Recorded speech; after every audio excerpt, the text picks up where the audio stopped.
Hey, welcome back to the Disney Plus Everyday Challenge, and today we Once Upon a Time. This is the ABC series that came out in 2011 and went for seasons through 2017. This is in an era that's technically before the streaming boom, certainly well before Disney Plus. I can't believe it actually only ended 2 years before Disney Plus. Wow. Yeah, it's from that era in which uh, network TV had to have like 22 episode seasons. And there's, at least in the beginning, this one sort of hobbled to the end. 22, 22, 22, 23, 23, 22, and 20. No, they were full 22, at least 22 for each episode. 156 episodes per season. They cranked everything they could out of this when it came to the concept, the big concept behind this. This, by the way, this was created by Howard Kitsis and why can't I say their name? Adam Horowitz and why does Adam's name appear like 4 times here? Edward Kitsis and Adam Horowitz, sorry. The only reason why a lot of us will know those names is because they were involved in Tron Legacy and especially also an ABC show, Lost. Yeah, they made their name pretty much through that. As I think executive producers on the show, under Damon and Carlton. I'm guessing under. I don't know the politics or the arrangement of work, but yeah, they were pretty much involved in the creating of the world of Lost, and very much the world builders in this as well. And yeah, you can tell because there are a ton of actors. Well, I shouldn't say a ton of actors, but a number of actors. Emily DeRaven. Just name one. Hold on, let me find the other one. Emily DeRaven. Rebecca Mader. Each made appearances as different characters in this series, and we're also on Lost. But even more so, there are a ton of Lost Easter eggs throughout this. One of the characters, Regina, the evil queen, in her home in Storybrooke, guess what number it is? It's 108. Yeah, it's if you know Lost, you know what I'm talking about.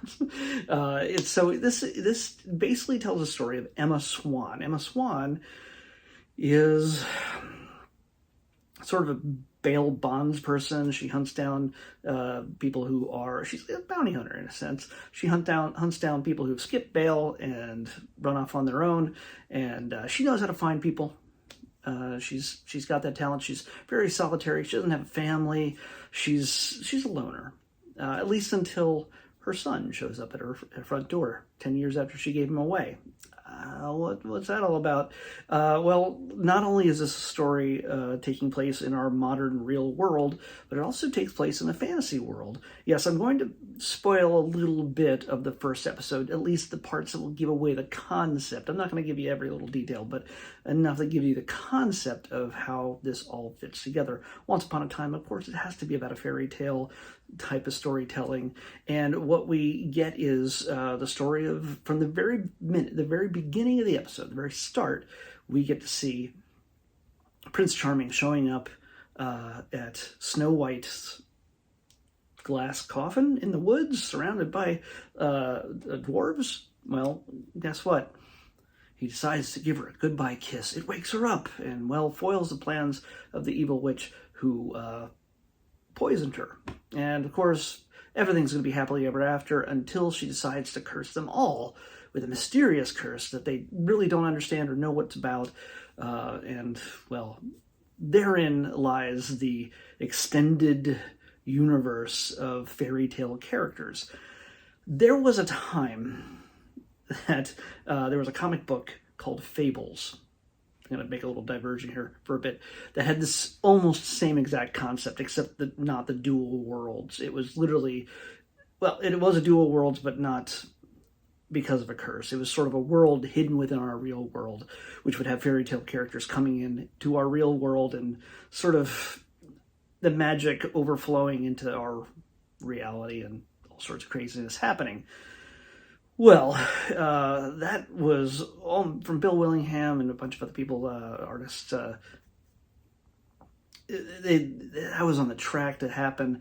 I think at some point that got optioned, and then a kibosh was put on it when Once Upon a Time was brought to life through Kitsis and Horowitz. So and it's a very similar concept, a much more Disney concept, because the Fables story was very adult. It was very much more mature and a lot more complex.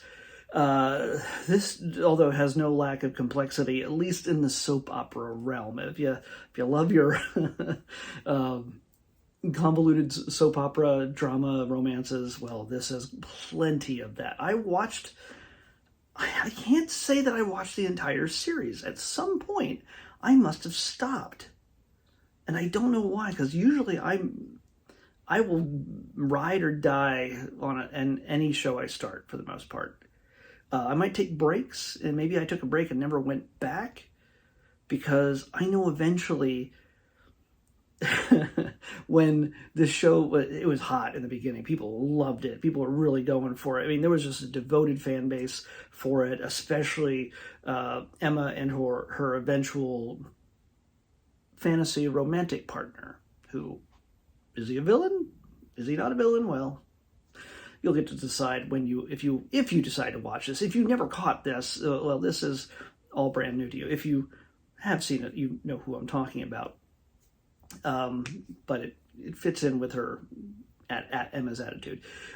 Anyway, in this whole curse, the world is going to be, this fantasy world is going to be put in a prison in a sense, and everyone's going to be locked away, and the evil queen, will be victorious. Well, something goes wrong, and the very pregnant Snow White gives birth just before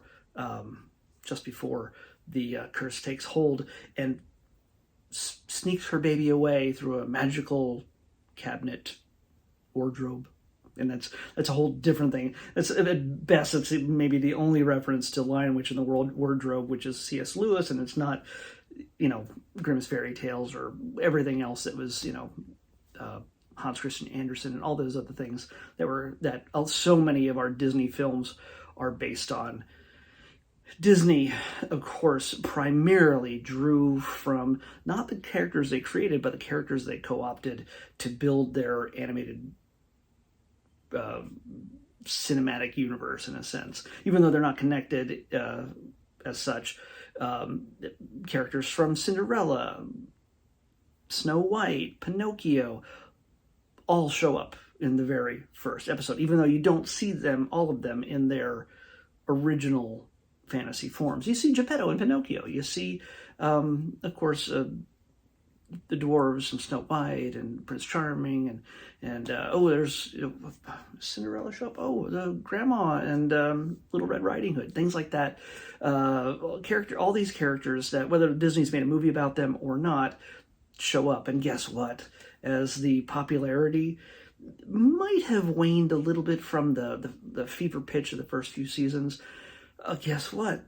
Disney decides to throw in, or ABC decides to throw in a few more of their own characters, such as Anna and Elsa from Frozen show up eventually. And then there's the ones from the Renaissance era Beauty and the Beast show up. And that doesn't take too long for them to show up. I think Emily DeRaven is the one who plays Belle. Yep. She plays Belle. You see Robin Hood. I mean, all of these are kind of out of copyright. It's not like they have to pay money to make use of the Robin Hood character or any of these old stories, Little Red Riding Hood, things like that. Nobody owns those, and so they have free reign. It's a smorgasbord of money, and of course they already own Anna and Elsa, so why not incorporate them at some point? Drive up the drama, a lot of ice fighting. I don't know if I doubt Olaf shows up. Maybe he does in just a little reference. I have no idea, because I think I stopped watching it before that happened. Yeah. So yeah, we get characters like Rumpelstiltskin. played by Robert Carlyle. Yeah, Robert Carlyle. And he's always just chewing up the scenery. This is, at times, very campy, very scenery chewing, overacting, very... it kind of knows what it is, and the characters lean into it. The actors lean into it, and it looks like they're having fun. I'm hoping, and I think the audience had fun. I enjoyed it for the seasons that I saw, but each season kind of, from what I remember, kind of closed off the story to a degree with a bit of a cliffhanger to the next thing. And also, when you have a show that also centers around a child who is Henry at age 10, and when you have network TV and you have 22 episodes a season, and then you suddenly have tons of characters, you use that to sort of pad out the season, and eventually, if it's so popular and you go 7 seasons, guess what? Henry's going to be an adult by the end of this series, and I think they were not prepared for such growth. I don't know, I shouldn't say they weren't prepared. They knew the kid was going to grow up. But it's still, how can you keep the characters fresh? And how can you keep it seeming like, oh, everybody's getting old real fast, when suddenly Henry is, I'm a 10-year-old. And now he's like, I'm old enough to buy cigarettes. It ages all the other characters in the process, and most actors do not like to be aged that quickly in a series. By the way, Jennifer Morrison plays Emma Swan. You'll recognize her from House. Jennifer Goodwin, you'll recognize her from, she's Judy Hopps in Zootopia. And she was in a bunch of other stuff. My brain is not letting me remember, but yeah, it's a pretty big, spectacular cast. I think, you get to play an iconic character, even if it's on an ABC Disney series, as compared to, I'm going to play the live. This is before Disney decided to make a live action version of every one of their classic animated films. Well, there you go. And you get to see them all interact with each other. When Emma decides she's going to stay in Storybrooke, the city in which all these characters have been imprisoned, and they do not know of the outside world, or they know of the outside world, they just do not leave Storybrooke. But Emma can get in. And Emma stays, and if she goes and visits, there's Granny. Grandma has a little hotel diner kind of thing, and her petulant granddaughter, Red, decides, she's a little bit suspicious or aware of Emma. But yeah, I know that I just said a whole lot that just sort of crashed into each other and doesn't make a whole lot of sense. I think it's worthwhile for you to check out the pilot, and the pilot actually does a really good job of just laying the breadcrumbs to make you go, well, you know what, maybe I'll watch the second episode. But be aware, there's 156 episodes in this series. Again, we're used to shows that run 8 to 10 episodes a season now, and streaming, and they're really compact stories. They just, they keep it really lean and tight, especially with the renaissance of cable and like Breaking Bad and all the other stuff that ran short seasons, 13 and under. This is definitely from an older era in which, man, hey, you know what? We start out with like a dozen characters in the first episode, and then we suddenly have like 30 by the end of the season. So then it gets just more and more and more. Will the villains ever be truly defeated? Will the villains become heroes? Will the heroes become villains? Well, all of that happens at some point or another. If there's a trope that can be mined, if there is a character that Disney has access to, they make use of them for the most part, at least as long as they can appear human. Jiminy Cricket is a human man in this, but I believe he appears as a cricket at some point. So will these people ever realize, by the way, these people who live in this Storybrooke, they don't realize they came from a fantasy world. That's part of the curse. They don't realize that they're all part of fairy tales and everything else. So there is that little bit of that magic, that discovery, that drama that makes you go, oh man, what will happen when they all find out who they really are? And Henry's the only one who seems to be aware that things are the way they are. Or does Regina, the evil queen, who happens to be his adoptive mother, does she know more? She put a curse on everything, but what happened? Does she know, or did she get caught up in her own curse? Who knows? There's lots of stuff to learn, to discover. It's part of that. This is very much born out of the era of Lost, when Lost just tried to create a convoluted mystery that led you along for as long as they could. And it was that format that was very popular for a while until it wasn't. And Once Upon a Time pumps that dry, pumps it until they cannot get any further. I looked at the episode, tried to figure out where I stopped watching. And I looked at the later episodes and I did not recognize anything that was going on. At some point, I think some of the actors leave the show, but then they come back, like important, like main characters. I'm not going to spoil who. Leave and then come back. But yeah, in the end, I think it all comes down to everybody just, trying to tell a big overarching story and then a bunch of all little stories throughout there. What I think one of my favorite parts of this is Lena Parrilla. She plays Regina, the evil queen. She is one of the best parts of this for me. Not only is she just gorgeous, there's a lot of gorgeous women in this, but not only is she gorgeous, but she plays a great evil queen who at the same time is a sympathetic character, because I think she genuinely does care for Henry, the child that she adopted, but at the same time she's trying to work to her own ends.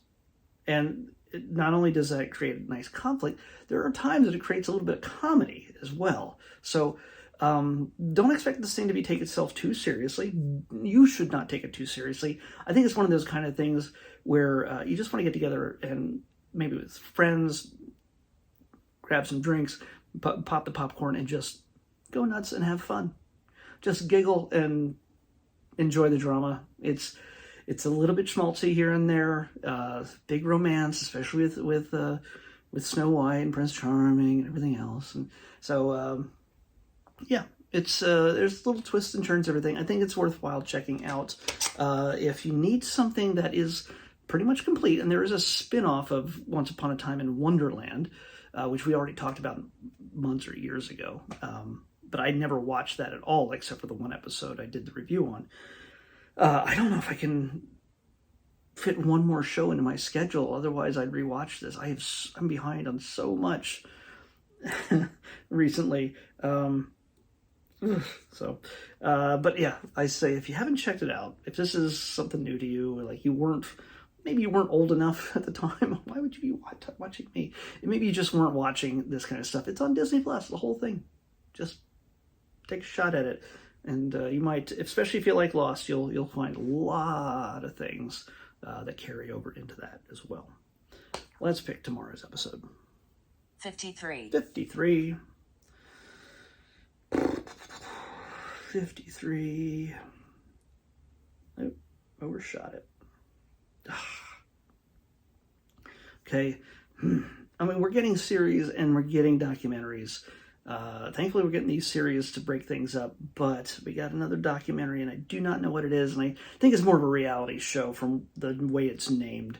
It doesn't seem like it would be a hard-hitting documentary. It doesn't seem too serious. We're going to find out what this is. It's called Bride and Prejudice. Yeah. Yeah. Honestly, I don't even know if this is on here. If it is not, I'll come back in a second and we'll pick something else. But Bride and Prejudice, at least, does not involve sharks as far as I can tell. So we're going to watch it next time on the Disney Plus Everyday Challenge. I'll see you back here tomorrow with that.